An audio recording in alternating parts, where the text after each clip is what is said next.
Sacks, ये है मिट्टी मेरे देश की। मेरे देश की मिट्टी ने हमें क्या कुछ नहीं दिया, रोजगार दिया, अनाज दिया और विभिन्न प्रांतों के लोगों को एकजुट भी किया। और तो और इस मिट्टी ने हमें होनहार कुम्हार भी दिए। शाक्स, भारत की मिट्टी दुनिया में सबसे उपजाऊ मिट्टी मानी जाती है। इसमें वो पोषक तत्व है जो हमें कई जानलेवा बीमारियों से बचाती है। इसलिए हमारे पूर्वज सनातन काल से इन्हीं मिट्टी के बर्तनों में खाना बनाते आए हैं। लेकिन समय के साथ साथ हम एल्यूमिनियम इत्यादि के बर्तनों का प्रयोग करने लग गए और इससे हमारे कुम्हारों का रोजगार चला गया और हमसे हमारे मिट्टी के बर्तन। लेकिन एल्यूमिनियम के बर्तनों में हमारे मिट्टी के बर्तनों जैसी खूबी कहाँ। शाक्स स्वदेशी ब्लेसिंग्स एक आर्टिसनल किचन वेयर और होम डेकोर ब्रांड है जो मिट्टी के बर्तनों को आपकी जीवन शैली से जोड़ता है। आपकी हर किचन नीड के लिए हमारे पास प्रोडक्ट अवेलेबल है, चाहे वो तवा हो, पतीला हो, हांडी हो या और भी कुछ हो। और तो और हमारे पास कुछ ऑप्शंस मार्बल और वुडन हैंडीक्राफ्ट में भी हैं।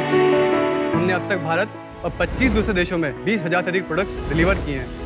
हमारा विजन है स्वदेशी ब्लेसिंग्स को एक फ्यूचर हाउसहोल्ड ब्रांड बना करके ग्लोबल प्लेटफॉर्म की अपनी अलग पहचान बनाना, हॉटल्स की एक बड़ी कम्युनिटी बनाना और रूरल आर्ट डेवलपमेंट में कंट्रीब्यूट करना। इसका ओरिजिन कैसे हुआ आपके दिमाग में? कोविड के समय मम्मी हमें मिट्टी के बर्तनों में ही खाना खिला रही थी। हमने कहा कि मम्मी जो आप खाना इनमें पकाती हमें वैसा स्वाद कहीं नहीं आता है। तब मम्मी ने कहा कि हमारे कुम्हार अपने आसपास ही रहते हैं, उनसे मिलते हैं, उनसे देखते हैं, उनसे बात करते हैं। तब हम उनके पास गए तो कोविड का समय चल रहा था तो उनकी आर्थिक परिस्थिति सही नहीं थी।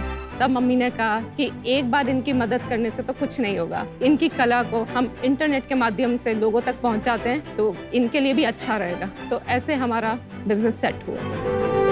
आप लोगों का बैकग्राउंड बताइए थोड़ा। शाक्स, मैं MBA ग्रेजुएट हूँ MIT से। मैं बिजनेस डेवलपमेंट देखती हूँ और प्रोडक्ट सोर्सिंग देखती हूँ। मैं होम मेकर हूँ सुनीता। मैं इलेक्ट्रिकल इंजीनियर हूँ बाय बैकग्राउंड और कंपनी में मैं बिजनेस ऑपरेशंस और मार्केटिंग देखता हूँ अलॉन्ग विथ माय ब्रदर जो मेरे फाइनेंसेस में और मार्केटिंग में हेल्प करते हैं। वो नहीं आया आज? वो बेसिकली गवर्नमेंट जॉब में है तो वो पार्टिसिपेट नहीं कर सकते। पर आप कहीं जॉब कर रहे हो कि आप यही कर रहे हो? नहीं, मैं भी जॉब कर रहा हूँ। आप चारों वहीं पे रहते हो? नहीं, मैं दिल्ली रहता हूँ। अच्छा।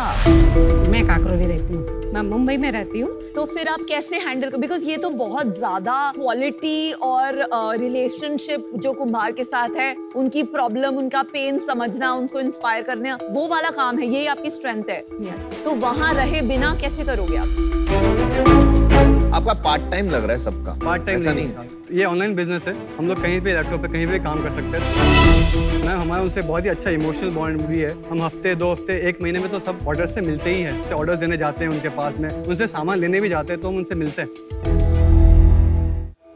मैं जब इन चीजों को देखती हूँ तो सर्टेन आइटम जैसे कि दाल मखनी होती है या बिरयानी जिसको स्लो कुक करना पड़ता है, उसके लिए मैं ये यूज करती हूँ। उसके अलावा हम सोचते नहीं है कि इसे डे टू डे यूज करा जाए क्योंकि हमेशा वो टूटने का, ब्रेकेज, इसका एक डर रहता है। हम इनके नीचे एक्स्ट्रा लेयर ऑफ मड लगाते हैं जिससे इनका ब्रेकेज इश्यूज बहुत कम होते हैं।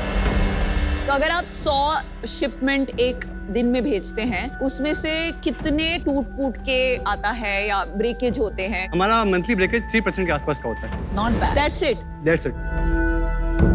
हम लोग इसे एक्सपोर्ट भी कर रहे हैं 25 कंट्रीज के अंदर। ओह वाओ, वहाँ भी 3% ही है? वहाँ भी जाता है आराम से, वहाँ भी 3% ब्रेकेज है। और ग्लेज्ड ये नीचे जो शाइन कर रहे हैं वो ग्लेज वाले हैं? बिल्कुल भी ग्लेज नहीं, बिल्कुल भी ग्लेज नहीं। अच्छा, कोई भी ग्लेज नहीं है।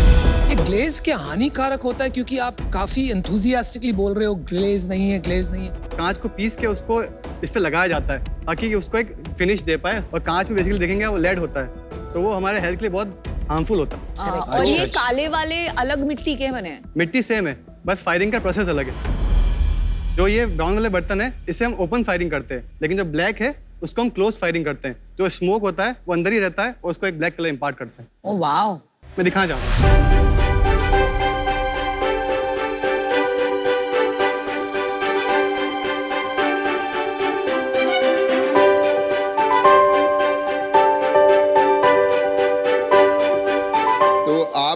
बनाते हैं वो जो बाजार में मिलते हैं उसमें कोई फर्क है? जो रोड साइड मिलते हैं वो डाई मेड होते हैं और वो कहाँ से मिट्टी लेकर आ रहे हैं वो हमें नहीं पता है। ये क्ले कहीं बिकता है कि ये कहीं से रिवर के कॉर्नर से लाना पड़ता है या कुछ? नहीं, खरीदते नहीं हो, वो उनके गाँव के पास ही है तो वो वहाँ से ही लेकर आ रहे हैं। आपको लगता है कि लोग अभी भी इस पे जाना चाहते हैं? बिल्कुल शाक, कोविड के बाद एक बहुत अच्छा ट्रांजिशन आया है, लोग वापस अपनी हेल्थ पे ध्यान देना शुरू कर रहे हैं। तो आप कह रहे हो अभी तक हम अनहेल्दी था वो जो यूटेंसिल जिसमें हम खाते हैं, एल्यूमिनियम के बर्तनों में आप खाना पकाते हैं और 2 साल बाद अगर आप उसको वेट करेंगे तो आप देखेंगे एल्यूमिनियम का जो बर्तन है उसका वेट कम हो जाता है। हाँ जी, बिकॉज जो एल्यूमिनियम है ओवर द पीरियड आपके खाने के साथ मिलता जाता है। तो आप कुछ कर रहे हैं ये अवेयरनेस क्रिएट करने के लिए, जो लोग उठ के आपकी बात को सुने?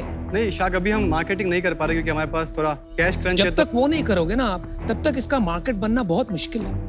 शाक, इसलिए हम यहाँ पे आए हैं, हमें कुछ फंड्स चाहिए मार्केटिंग करने के लिए बात। तो आप अपना थोड़ा बिजनेस के बारे में बता दीजिए, अपने नंबर्स बता दो। हमने 2020 से स्टार्ट किया था, तो उस साल हमारा रेवेन्यू था 2020 और 21 में 30 लाख।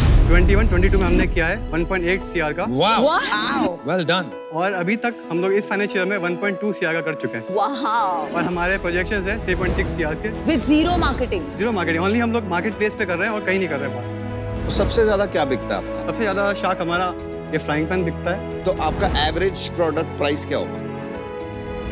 इन इंडिया 900 और एक्सपोर्ट में $95। 900 का अगर आप बेचते हो तो आर्टिजन को कितना देते हो, मार्केटिंग में कितना खर्चते हो, पैकेजिंग में कितना खर्चते? इंडिया में ग्रॉस मार्जिन है वो 60% का है, जो 40% गया वो प्रोडक्ट में गया। 60% में जो बचा उसमें 18% शिपिंग कॉस्ट गई, 5% आपकी पैकेजिंग कॉस्ट गई, उसके बाद 12% आपका मार्केट प्लेस का फीस गया और 10% आपका हमारी जो एक्विजिशन कॉस्ट आती है वो। तो बचा कितना अपने परसेंटेज वाइज कितना? 15% बचता है हमारे पास एज नेट मार्जिन और 20% अगर आप GST रिटर्न्स को भी गिन लें। पिछले महीने कितना किया आपने? 28 लाख। और उसमें प्रॉफिट कितना बचा? हमारा 15% होता है। कुछ 4 लाख बच गया घर में? बिल्कुल शाह। अच्छा, तो उसमें से एक्सपोर्ट कितना था? अगर हम रेवेन्यू की बात करें तो 65% एक्सपोर्ट, 35% वही बात। That is the secret.